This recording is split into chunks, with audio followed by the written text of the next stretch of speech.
As we've played in the space, it's become way more comfortable and enjoyable. And like he just said, it's been really good for our relationship, and it's a it's a great place for us to go for healing and connecting, very connecting. Welcome to the Get Your Marriage On podcast. I'm your host, Dan Purcell, a Christian marriage and intimacy expert and coach. I'm on a mission to help couples have the best sex and most emotionally intimate marriages possible. Our episodes cover topics you've always wondered about and are packed with practical advice designed to help you take your marriage to the next level. Welcome back. This is part 2 of the BDSM episodes, where last week we talked about how BDSM is an exchange of erotic energy and how it's built upon the principles of trust and communication. And they call it a scene, in an experience, you have the person doing the doing, that's the dominant, and the person being done, that's the submissive. And it's the submissive person who's really in charge of the whole experience. He or she is the one saying yes, no, maybe, no, not that. And it's really about creating an experience together that you'll both really enjoy and bond over. Now, you'll get to hear me talk to my guests, Alan and Leila, about more questions that I have about BDSM and how it works for them in their marriage. And I hope this is helpful for you and you gain some wonderful insights for your own marriage in this episode. Now, I have 3 quick announcements. First of all, as of this recording, we have just 3 spots left for our in-person couples retreat in St. George, Utah. This is ideal for couples in an otherwise happy marriage but wish to make intimacy their strongest part of their relationship. Our retreats are romantic, fun, as well as transformative. Learn more on our website or click on the link in the show notes. Second, we're putting on a virtual retreat over Valentine's Day, Friday and Saturday, February 14th and 15th. This is where you will join me live in the comfort of your home or hotel in 3 sessions over 2 days.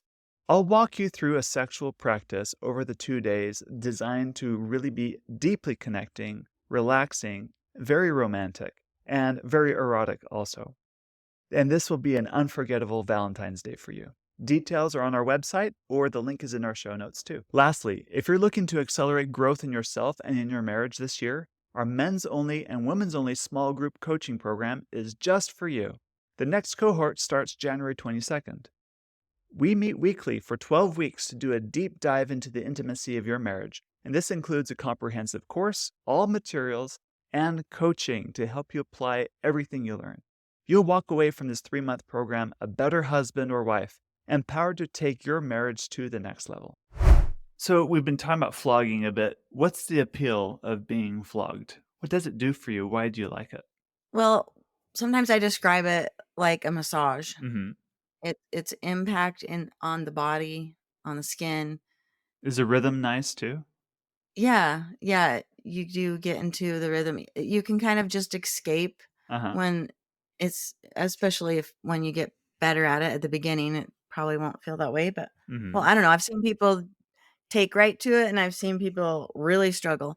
So it just depends on the person, but it's a mind thing too, where you have to be the submissive and give the power to the top, right? Like, so you have to trust them. Yeah, you have to give that trust to them and be vulnerable. It does release emotions often, so that's another reason to do it. I don't know. I think also, especially if you have an active mind, right? You're worried about the kids, you're worried about the dishes that are there. Like when you're delivering a level of pressure and a slight bit of discomfort. Remember that in the brain, the pleasure and pain centers are adjacent. Yes, they are.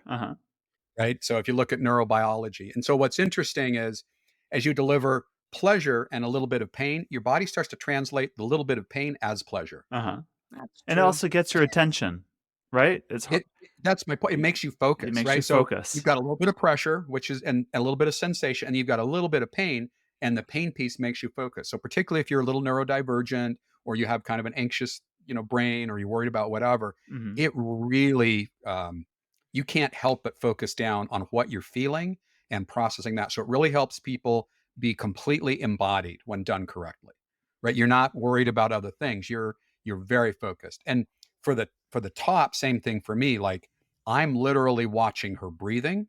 I'm watching her finger movements. I'm watching her foot movements. I'm trying to gauge like her energy.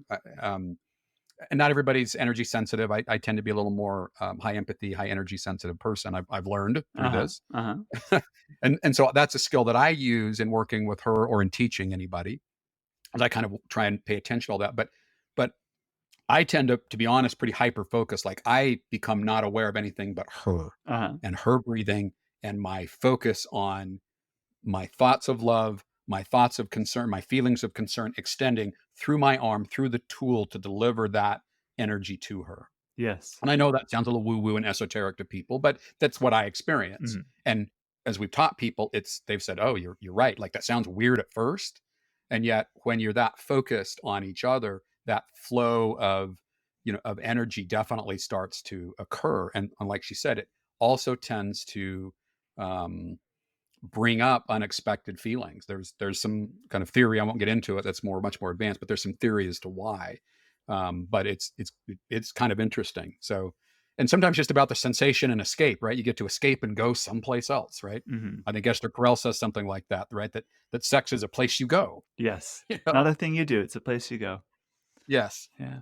Is it sexual, I guess, to be flogged? Is it necessarily sexual? It's not Like sexual orgasmic? in and of itself Uh-huh. necessarily. I mean, it can be. Well, That's a complex question, actually. It's a good question. Go ahead. yeah. So it's not innately sexual. Mhm. It's sensual, Mhm. Can be. or it can be sensual, but it also can be sexual. Like sometimes we add a vibe toward I should say he adds a vibe. I'm just laying there, but Uh-huh. uh, so then it does become a lot more sexual for me when I'm getting impacted and I'm, have stimulation on the clitoris. Like it's a thing. It's Uh-huh. awesome actually. Uh-huh. But like even just all the mom tasks you have to do, or work or mom or all the above, you can when you're all you can do is concentrate on what's being delivered to you. Mhm. You don't think you can't think about all your to-do lists. You can only think about what's being delivered, Uh-huh. because it's happening. At least the way we play, Mhm. it's very rhythmic, and it's all you can feel at some point. Sometimes it takes a while to build to there, Mhm. but that's another. Sometimes people call that subspace, if you get to a place where you are just feeling the experience and you aren't doing anything else, So it's which I kind of guess in some ways is a meditative in a form of way. meditative. Yeah, Yeah. Yeah, it it's is. Mhm. meditation. Yeah, I've heard people describe it like meditation, and I've heard other submissives. I've listened to some podcasts about. They'll describe it as floating on a cloud. Uh-huh. You're that's in when a sub gets into real subspace, and not everybody does it. Not everybody does it easily, but I've seen it. We've experienced it. She gets there pretty regularly to a pretty good subspace place at this point, pretty quick. Mhm. Because we have a sort of ritual start. We establish a power dynamic. She knows the map. She knows the dance, and so she's able to sink into that. Oh, place Yes. pretty quick. Uh-huh. Um, and so yeah, it's not inherently sexual. But for example, I don't just flog as part of it. I don't know if you've ever had a high-end massage, but have you ever noticed that they'll constantly touch you? Like if they walk around the massage table, their hands on you. They don't let So you're go. They don't break contact. Right. exactly. Uh-huh. So I use, and actually I learned it from a massage therapist, but I use the same technique when I do flogging, particularly with her. Like, like I try and maintain contact, or in between floggers, and I do it to music, so and I know it well enough. Like as it's transitioning out, I'll actually set the flogger on her so that she bonds with the energy of the flogger because it's just delivered contact for her, and I might touch her body, and I'll almost always check in, which is part of I didn't mention earlier, but part of when you're doing something is a constant check-in. Uh-huh. And so it's be like, oh, how are you doing? Oh, you're being such a good girl for me. Uh-huh. You are so gorgeous laying here. Oh, those stripes on your back. Oh, those are beautiful red marks. Uh-huh. Right. Uh-huh. Uh-huh. So there's also a lot of that. A large part of this practice is psychological, Uh-huh. if that makes sense. You're making love to the mind and the body will follow, as a friend of mine says. Yes. Uh-huh. Got it. So, so that's philosophically different, right? It's very much getting away from the sex as a physical act like an animal and very much into the more cerebral psychological, deeper meanings we associate, with that kind of contact. So yeah, it also provides a lot of, like she said, sensation. It's just enjoyable. You're delivering a lot of energy into someone. And so when someone first starts, I'll often, warn them. I'll say, look, if you're doing this correctly and your submissive is receiving, they have energy in their body, like a lot of it. And it often, if it's a little sensual or a little erotic, which generally it is, she has a ton of sexual, right? You hear some therapists talk about, Esther Perel being one of them, the sexual tension that exists. Well, this is a intense way to build up sexual tension. Yes. Right. If you're, yeah, you see, you're nodding your head. If they can't hear you at home, by the way. Yes, it is. So like when you get done, yeah, there's all kinds of like energy in the body. And you can, of course, turn and apply that to a intense sexual experience. And like she mentioned, the vibe. Yeah, when she's built that much up and she has all this kind of pent up energy in her, and I add a vibrator, it's very, very intense orgasms. And I guess I don't mind explaining since she brought it up. I deliver harder impact and often a little more pain because, again, you're up into that pleasure pain threshold. And now she's translating crazy things like, okay, that kind of hurt and it kind of feels super pleasurable. And oh my gosh, I'm having all kinds of pleasure. And the brain kind of goes, and then you really, really hard orgasm. Or you can. That's a possibility. Yeah. So yeah, it often results in very intense emotional sexual experience afterward, if that's the kind of scene you've designed and intend, right? Because you can certainly have it not do that, or whatever. Or we have people that practice that's non-sexual at all. We know people that just deliver an experience and they do a little discussion aftercare and you walk away. So I don't do that, but we've known and talked to people where they do that kind of play that's not with their spouse at all and it's not sexual at all. Good. All right. When you plan a scene, how do you make it not lose its spontaneity and the fun of it? It seems a little too predictable. Generally, you've only mapped out the broad strokes that you're going the same direction. Like an outline. Gotcha. Yeah. So you've only kind of outlined like, here's the limits of what we're not going to do. Here's where we're not going to go. We're kind of going this direction. Like, and one of the questions I often ask isn't necessarily so much and try and teach is not so much what do you want done to you, but what do you want to experience emotionally? For example, do you want to experience a little bit of risk? Well, then maybe you don't talk completely about everything you're going to do. I might say, hey, is it okay if we do some paddles? Yeah, okay. Well, she doesn't necessarily know exactly which ones. So, again, yes, you want to be specific in what you're doing, but you leave that room for unexpected delivery. One of the things we were preparing for this, we were kind of talking about some things. And one of the things I realized is play in this arena is extremely creative. She doesn't necessarily always know every little thing or when or what I'm going to say, but yeah, it tends to be, for me at least, as the top, I'm taking instruments or tools. For example, if you don't have a flogger or even a paddle, a wooden spoon, when done correctly, a spatula from the kitchen. Like there's this whole discussion on like Facebook and TikTok about like household implements that you use to apply. Like I said, your Sunday necktie, a dress, you can use panties as a gag. Like you have to be careful with some of that, but you can literally use other things. Ties are good for blindfolds and for tying up, or scarves work well for that too.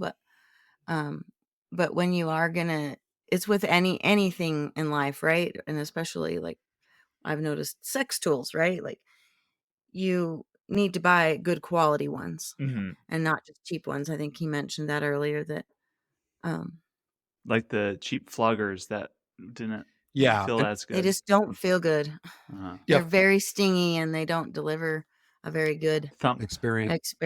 Yeah, it wasn't until I actually got like professionally designed floggers in it. Luckily, places like Etsy, have a lot of this sort of stuff. So actually, we go there to look up a lot of stuff. And so some of the better floggers we've got have been off of there as opposed to like, sex toy shops or whatever. Or Amazon. Yeah, or Amazon, quite honestly. So because there are people that are seriously and are handcrafting these items and they're high quality. So Yeah, flogging and even paddles are a good example. Like our favorite paddle is actually a fire hose. So it's about 12 inches long and it's folded over. And on one side, there's a little bit of buckshot weight in there and it's got a handle on it. So Uh-huh. somebody just made it. It's pretty simple. It was actually a gift Uh-huh. from some friends of ours that we'd kind of introduced to this. And one side is kind of soft because it's got layers of the fire hose and air, and the other side has a weight that is kind of hurtful.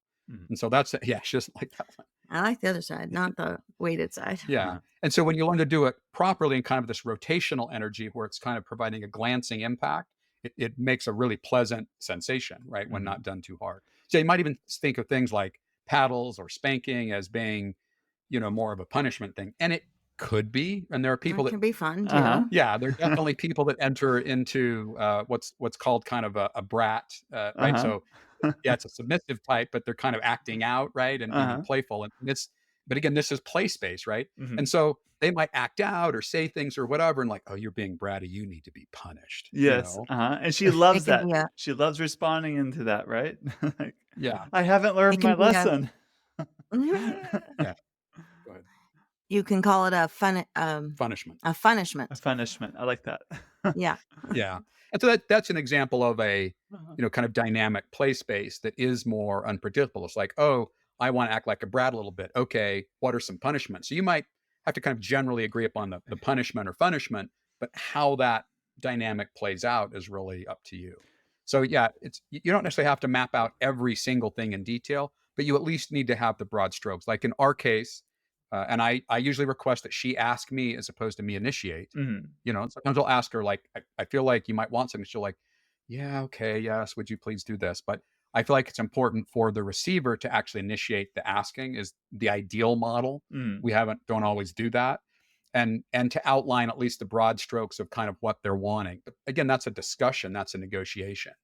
Um, and like in our case, she knows the tools, she know what they are. We don't have to say much. Just like, oh, you want to be flogged tonight? Yes. That's the extent of our negotiation Yep, uh-huh, right. at this point. And then I either get out the pain flogger or I don't. Uh-huh. Yeah. The rest of them are almost always used. So Yeah. Got it.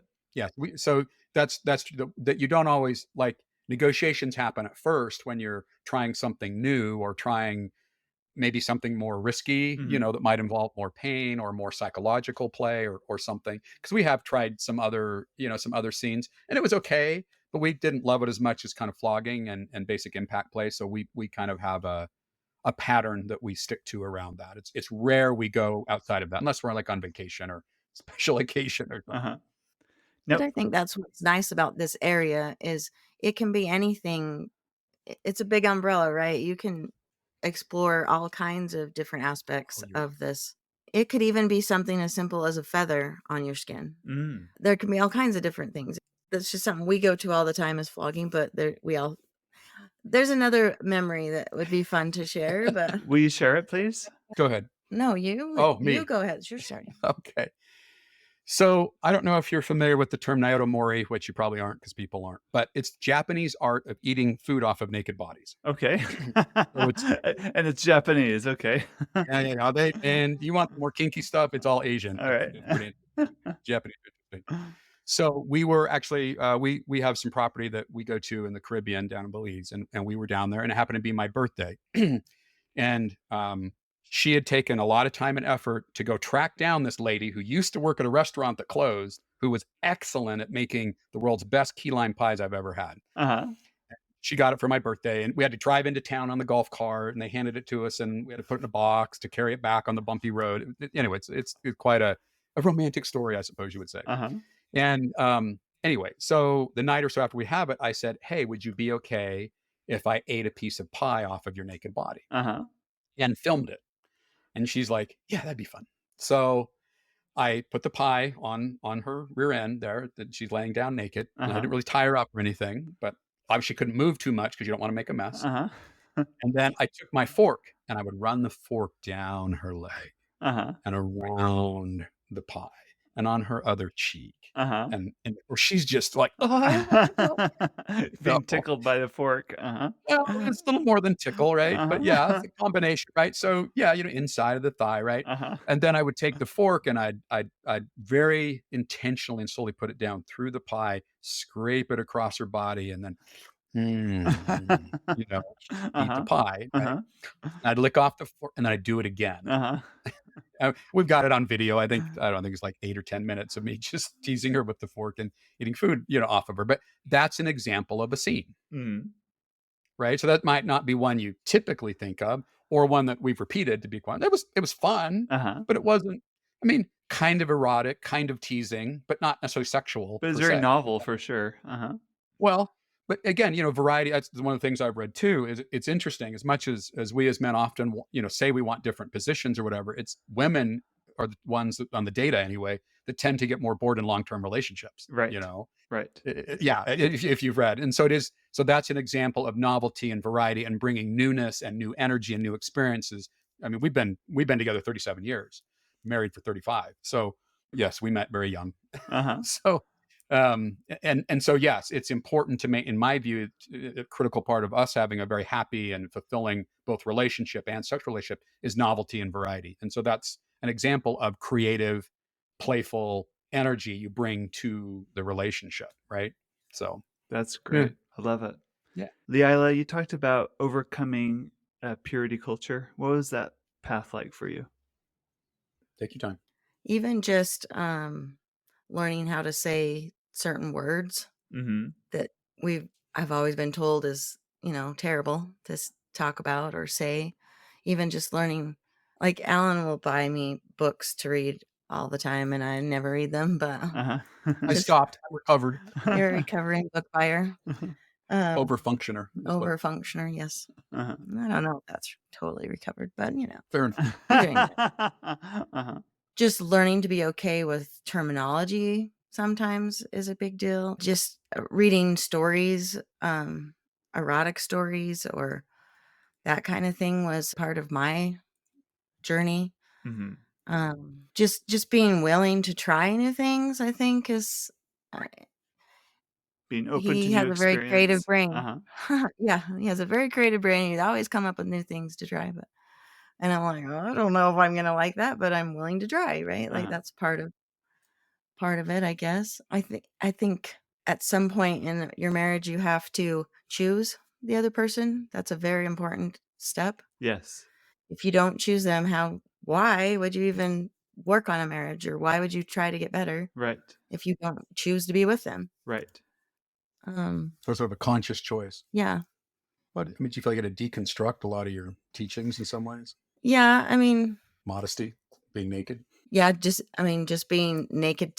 I say that a lot. I think that's one of the best things you can do for your marriage is be more naked time together. Uh-huh. That's been a big part of our journey. Yeah, I mean, there's a lot more. It's been a long journey for her, and frankly, deconstructing a lot of church teachings. The fear and the whole negativity around sex, and embracing it. The sex is for women too. Mm-hmm. Yeah, I don't Alan was in all these groups and like all these women don't want to have sex. I'm like, why?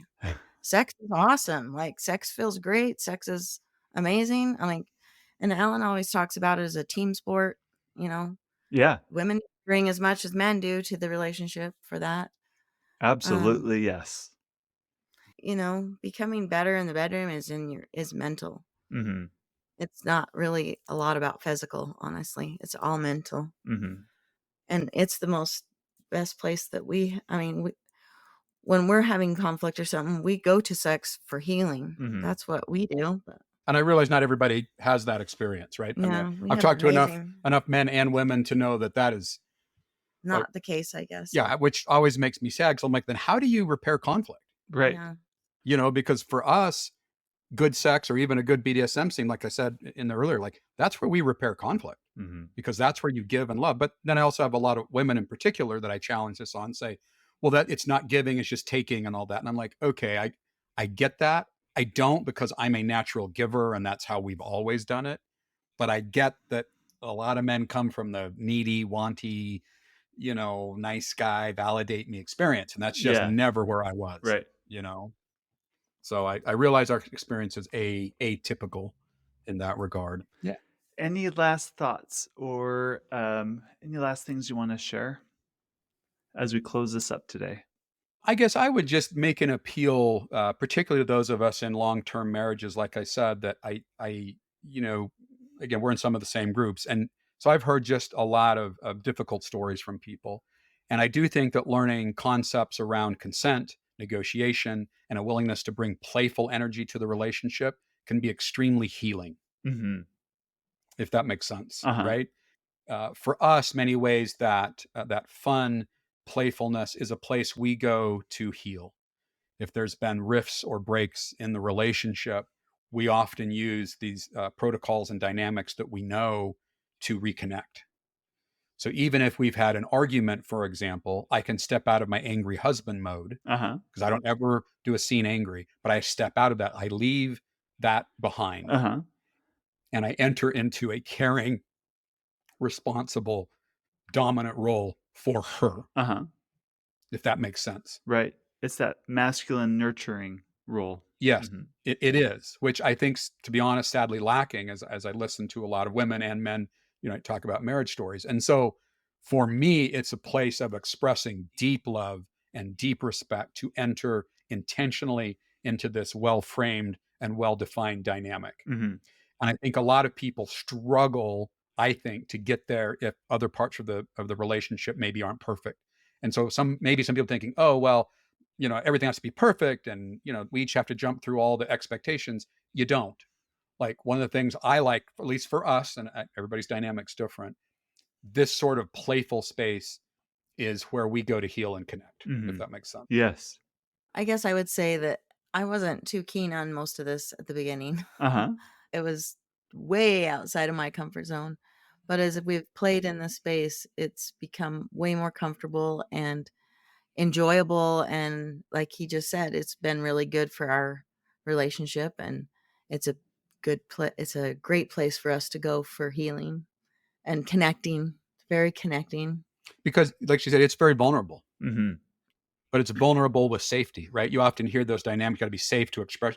So literally you're establishing safety through the protocols for both parties. Yep. And so again, that's stuff that's not inherent. That's kind of how we use it and how we practice it and the things we kind of encourage and teach. And I guess I'd say I will try almost anything once. How do you know if you like it or if you don't? And sometimes it takes 3 times. So that's a good attitude to have. Great. Good. Yep. Thank you. Thanks to both of you for coming on and sharing this. This is fantastic. Thank you. You're welcome. Thank you for having us. Yeah, we appreciate it. We appreciate the work you're doing out there. Thank you for listening to this episode. Please share it, along with our apps Intimately Us and Just Between Us, with your married friends. I promise they will thank you for life. If you want a more meaningful, sexual, and intimate connection in your marriage, I invite you to check out my Get Your Marriage On program. Over 100 couples have said this program packs tremendous value and has helped their intimacy grow to the next level. Now, go get your marriage on.